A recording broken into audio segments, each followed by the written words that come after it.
Hey there, adventurers. I'm Norwolf. Welcome to my role-playing game realm. So this past week, I've had my Game Master hat on as I've been thinking about my next Powers Perils solo session. I've been going through my campaign materials and considering what was coming up next for the trio of adventurers. I wasn't sure if I wanted to throw the next scenario at the trio or whether I wanted to do something new. So it turns out that I was perusing some videos on YouTube and I came across one from Red Mage GM. It was regarding some handy locations and adventures for OSR. I'll put a link to the video down below. The adventures intrigued me. They were short and well written, and while reading the Temple of Dynss, I decided to convert it and insert it into my little kingdom. I'll put a link to the adventure on drive-thru down below, just in case any of you are interested in getting your own copy. So, I am going to go through what I've done to convert the adventure and adapt it and fit into my world. So the Temple of Dynss adventure is suitable for second and third level parties using OSE or similar rule set. It was written by Vance Atkins, and as I mentioned, it's available on drive-thru RPG. There's a number of other adventures that he's put on there. They're all pay what you want, and they all look pretty decent. Trying to figure out where I wanted to go or how I wanted to approach this, because when I converted this, I just kind of sat down and did it and really didn't put a lot of thought into the process that I followed. So now I'm trying to backtrack a bit and provide you with some sort of a logical approach that I took. So the temple itself is a lizard folk god called Dynss. Obviously, the Powers and Perils, and in my campaign in particular, doesn't have that god in it. So an area that I haven't really covered off for Powers and Perils is the gods and the cosmology and stuff like that. And in book 5, which I don't think I've even referenced once at this point, it's the Book of Realms, and it's basically the end of the PDF, the version 2 PDF rules. And it gets into a bit of the cosmology, talks about the alignments, balance, chaos, and law, the elder forces, Sid, Katothi or Dark Elder, the Elder and Shamanic Elder, and then Shadow and Neutral. Gets into a little bit about the conflicts between the alignments, a little bit of history or legends, and then it actually gets into calling out the actual gods for the different alignments. Again, I haven't used much of this in my campaign, or even in past campaigns for that matter. A lot of these gods, if I remember correctly, weren't even called out in the first version of the rules. So what I did want to do is find one that I could substitute in for Dynss, and with these lizard folk, I kind of assumed that they'd be at least the antagonist in this situation would be Katothi aligned. And so I went looking through the Katothi gods here and decided on one called Nebeth. And probably the main reason I picked him out is it just called out dark shamans in particular here, and went with that. So generally speaking, any of the frescoes or art or sculptures and things within the temple are going to be essentially a serpent representation of Nebeth, and rather than the what was written in the original module. And so that's kind of the background to swapping out the god for this. When I look at the actual module itself, I took and of course the map here is from Dice and Logos. Lots of phenomenal maps on his website. I've used a lot of them in the past for other campaigns and even for some of my solo stuff here. And again, I'll throw a link to that down in the notes down below. Actually, I'll drop a link to Leicester's Rambles as well down there. Now, what I've done is taken the text from the module and dropped it into a Word document. And a lot of the, well, not a lot, the maps, some of the art and things, I've dropped it into the document as well. So the module is, or the adventure talks about lizards moving into an area. Initially, they weren't bothering the local folks a lot. The clan chief has died, and all of a sudden there's different groups within vying for leadership of the clan. So I've kind of taken that concept and adapted it into my little world. The one faction is Toth, the lizard shaman, who's a Katothi shaman, and he's essentially in the temple here doing his thing. And the clan chief who died, his son is the one that should be taking over the clan, but for whatever reason, and I haven't gotten into that part of it, I'd probably worry about that more as the adventure progressed, or as the adventurers got into this module. Some of that stuff I just flesh out on the fly. The shaman has the upper hand at this point, and perhaps the shaman that is supporting the would-be clan chief maybe isn't as strong, or is just a fledgling shaman or something like that. But yeah, so I took the what's going on, rewrote it to fit into my little world. So basically, on the east side of Crystal Lake, which is that little lake in the north end of the kingdom, there's a little swamp area around that, just north of Crystal Shores, which is the town that's up there. And the council of Crystal Shores is concerned that there's an increase in lizardman activity, lizard folk activity, and that there's more skirmishes or conflicts happening between some of the lizard folk and the patrols or hunters or whatnot that are heading out into the forest to do their thing. So they haven't changed the GM info too much. Basically substituted the Katothi god Nebeth into, where appropriate. I've left the rumors as is. The encounters I've changed up a little bit. So we still have lizard folk, the snakes, which were constrictors and vipers, and the chance to surprise. I basically said the snakes are anaconda and asps, which are out of the core book itself, and using the standard ambush chance rules. They have herd animals. I'm not too worried about those. The undead lizard folk are fine. And the hawk I've left as a hawk as well. And there are some rules for giant-sized creatures that basically you double a lot of the stats. And then the wandering monster is very similar. Undead lizard folk is fine. The cobra. So in my OneDrive share, I have a bunch of new creatures, including there's a cobra in there. So it was easy enough just to substitute the cobra that I already had in, and not change that.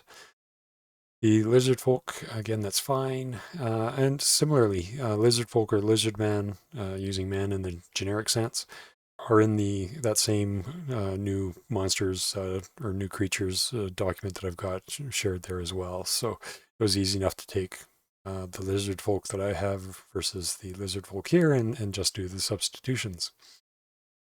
The giant gecko that they have, whether it's undead or alive, I've just substituted in common giant lizards.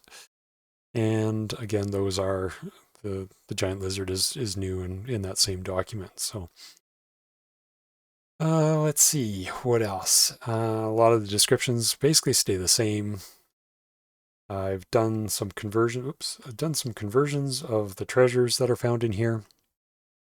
So they talk about seeing this first room rare shells and things like that. So there's one gold piece each for these 2d4 rare shells, small pearl for 10 gold, silver pieces, and a pouch of salt. I've put in rare shells at 1 copper coin each. I didn't see a point to rolling 2d4. It's, it's either something's going to be there or not, and you can determine that well in advance.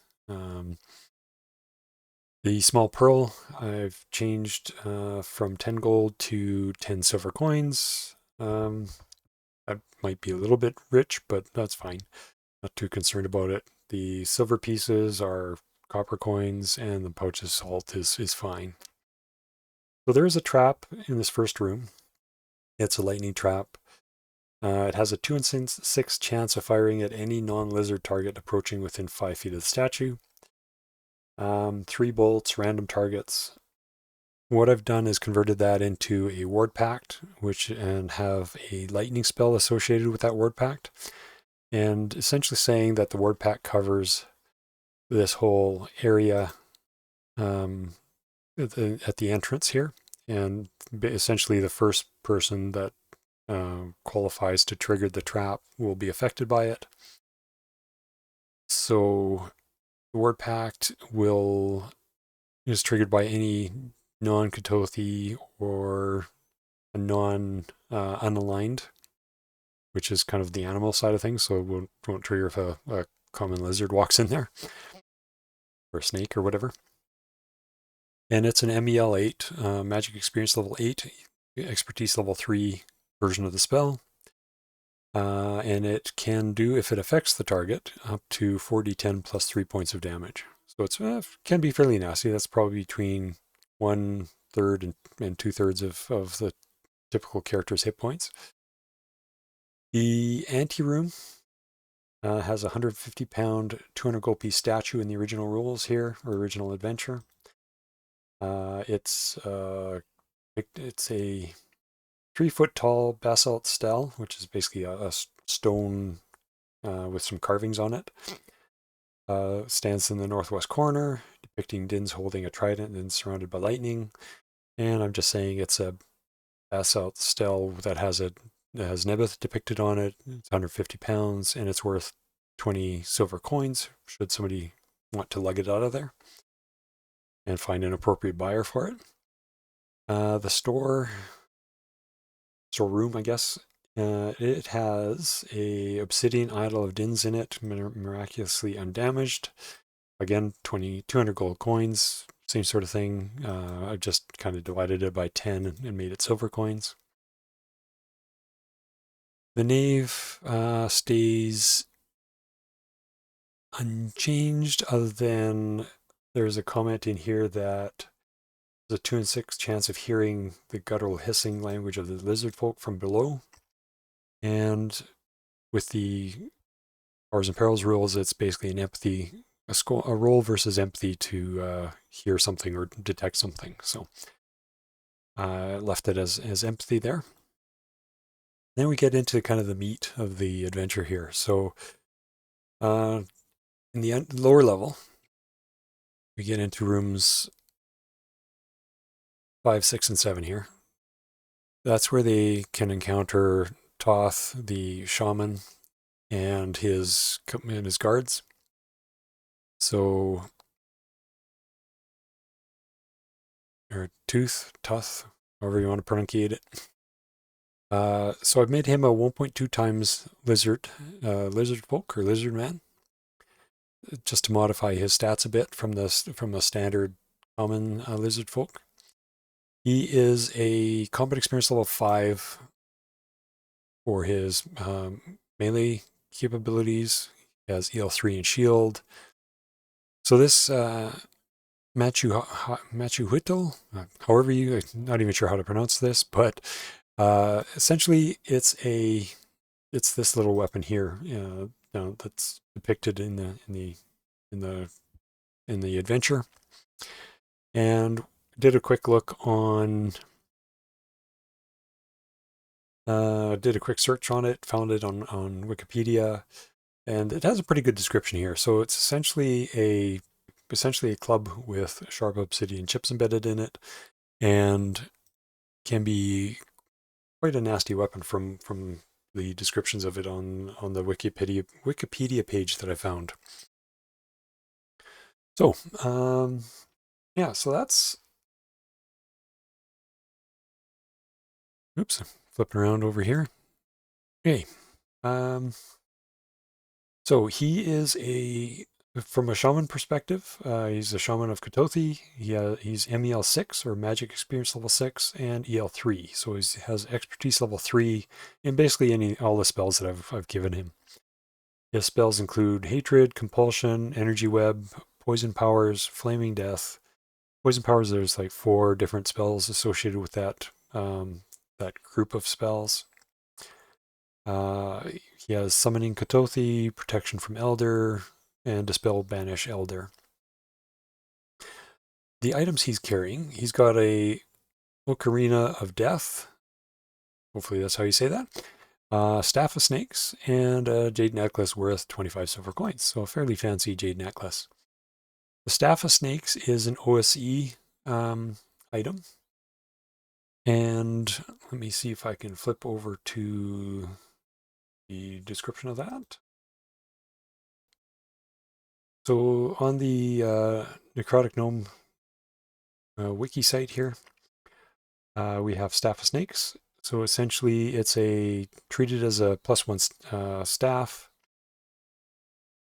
And on a successful hit, it can, with the command word, transform into a serpent and coil around the victim. I've kind of taken this a bit and modified it, or adapted it to kind of suit my needs and how I can envision it in the rules for Powers and Perils. Yeah, so, and then of course there's here's the wiki page on this, the weapon. And place of origin, Mexico. See some interesting write-up on it anyways. So, back to the document. Right, so these two magic items, the conversion I did on them is the ocarina, whatever you call it. It's a ceramic whistle in the form of a faceless crested being sitting on a throne. When blown, any foes of 40 or less must make a saving throw versus spells or faint in fear, or D4 +1 rounds. Anyone with a con 7 or less must make a saving throw or die of fear. So I took that fear concept and essentially said, when blown, it causes fear as per the terror spell. At MEL 8 EL 3, range is 2.5-inch radius or 25 feet, and the duration is 8 tactical turns. So if the spell affects whoever's within the range, they are affected by the terror spell, and they will essentially run off for 8 tactical turns, which is 8 times 4, 32 phases. Now, the Staff of Snakes, as I mentioned, I've treated it as an enchanted war staff. So it has it's a MEL 6 EL 3 weapon. So I'm assuming that it's something that Tuth has created himself. It has a weapon strength bonus of +3. Its fatigue value is 16 instead of, I think it was 10 originally. And it has a +4% chance to hit. And it's because it's a magical weapon, it has an attack priority of 4. He's also enchanted it as a mana storage device, so it can store 40 mana, and it regens 4 points per day. And he can essentially, through a command word, the staff becomes an anaconda. He basically throws it onto the ground, says the command word, and it transforms, or as he's holding it and says the command word and throws it at somebody, it transforms. So it's not quite the same as the original where you hit somebody and it becomes the snake and can encoil them right away. And yeah, so I can't remember if I mentioned or not, the club, I've treated it as a mace and as part of the mace course. It has a weapon strength bonus of +1, fatigue value of 10, and the special for the club. So whether it's a shield hit, regular hit, or severe or deadly, it modifies the weapon strength bonus. Okay, so that is Tuth, the lizard folk Kutothi shaman. The warriors themselves, his 2 guards, again, the descriptions haven't changed too much. I've made these guys a little bit beefier, so they're 1.6 times using the creature modifications. And, so 30 hit points, OSE 10. They are combat experience level 4 warriors, and they are shield skill, weapon skills, bow skill are EL3, EL2, and EL3 respectively. They have wooden round shields. Actually, so did our shaman friend up here. You'll notice in my shield descriptions, or the shield document that I've got in the OneDrive share down below, that there isn't a wooden shield in there. They're wooden round shield. There's banded and metal round shields. I didn't want to give them just a wooden buckler, so I've just put a wooden round shield that's somewhere in between a buckler and a banded round shield. There's no defense modifier, so it's 0 as per a regular round shield. And the items they carry, I left it as the 2 times a D4 items. And the antechamber, again, modified the items that are found in there. And then, of course, in the Acropolis itself, they comment in here that it's more difficult for a cleric to turn these undead. Where is that? Lawful clerics will feel a chill within the space and will turn undead 1 level lower. So kind of the equivalent to that, or more effect than that, is basically said the area has a permanent purification Kutothi in it. So MEL 8, EL4, which means any spells cast in this area, any Kutothi spells get 10 subtracted from their chance to, or 10 benefit to their chance to succeed. And any non-Kutothi spells cast in this area have a negative 10% detriment to their chance of succeeding. And then, of course, we have just the lizard folk. And the undead lizard folk I've left with the same stats as the regular ones. I think I actually need to change that. So it dawned on me that the one question I didn't answer was, so there's these animated dead or undead lizard folk warriors running around. And how do they get that way? So there's a necromantic power called animation, and the spell gives the dead the power of movement. It can affect any corpse or skeleton. The MDV is half of that of the living creature rounded down. On being animated, the corpse remains unmoving for die 3 turns, or die 3 plus EL phases during the period, must be controlled.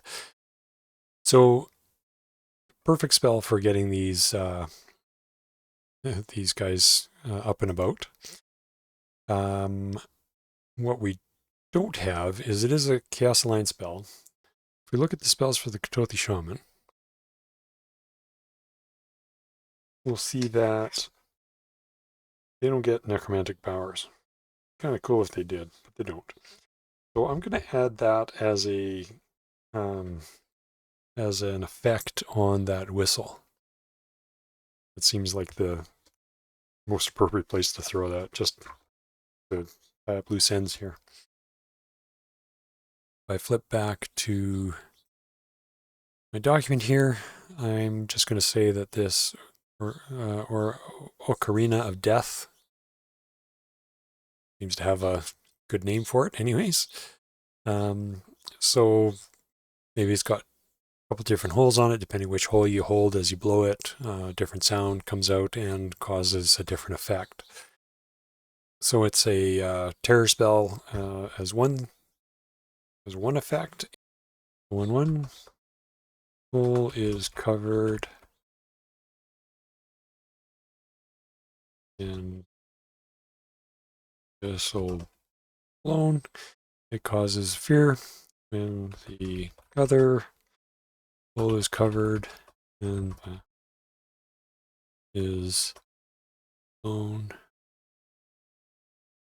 It causes gas. The animate or animation? Animation.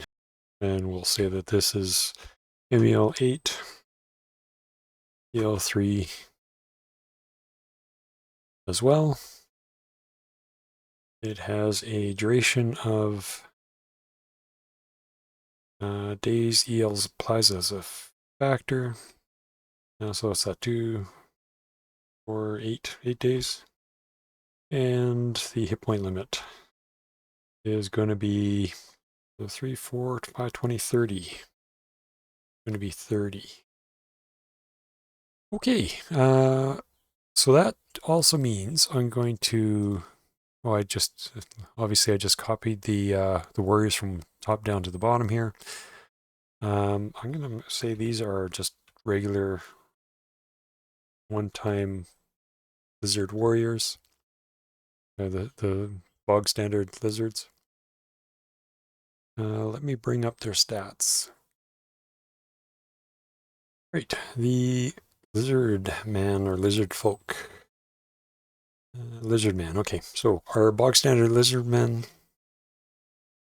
are 20 hit points, OCV 6, BCV 3, and let's see, natural weapon index -1, 20 strength, stamina of 18, dex 13, agility 13, doesn't make too much difference here, and a movement rate of 10, which means they are 3232, and a natural armor value of 2. MDV of 5. These guys are actually, I'll say 6 because they're not necessarily the primitive sort. Number found, there's 2 of them here. Energy level is going to be 18. And the CDF, combat difficulty factor, is going to be 2. Their damage tolerance value is -3. Healing chance is not applicable as they are undead. And their intelligence, just the F5, doesn't really matter. And otherwise I'll leave the rest of the stats the same. So that is the module. So anyways, this is going to end up on my world map here. Let's flip over to the camera and find the right. So as I mentioned before, up in the north here, there's the Crystal Lake. Next to it is the town of Crystal Shores. And I'm saying just somewhere up north here, within a day's travel, or probably half a day's travel, is a swampy area, maybe up by this, where the river comes into the lake. And the temple is going to be located somewhere up there. So let's say, make sure this is with race. Goes probably somewhere up in this area. You know, I think it's pretty, with a little bit of effort, you can pretty much take any module from any system and convert it into any other system. Having some, good familiarity with the rules that you're working with helps. So hopefully you guys found this interesting, and I'll be back shortly with the next episode of our trio and the Powers and Perils solo play. Thanks for joining me, and as always, like, subscribe, comment, all that kind of stuff. Catch you later.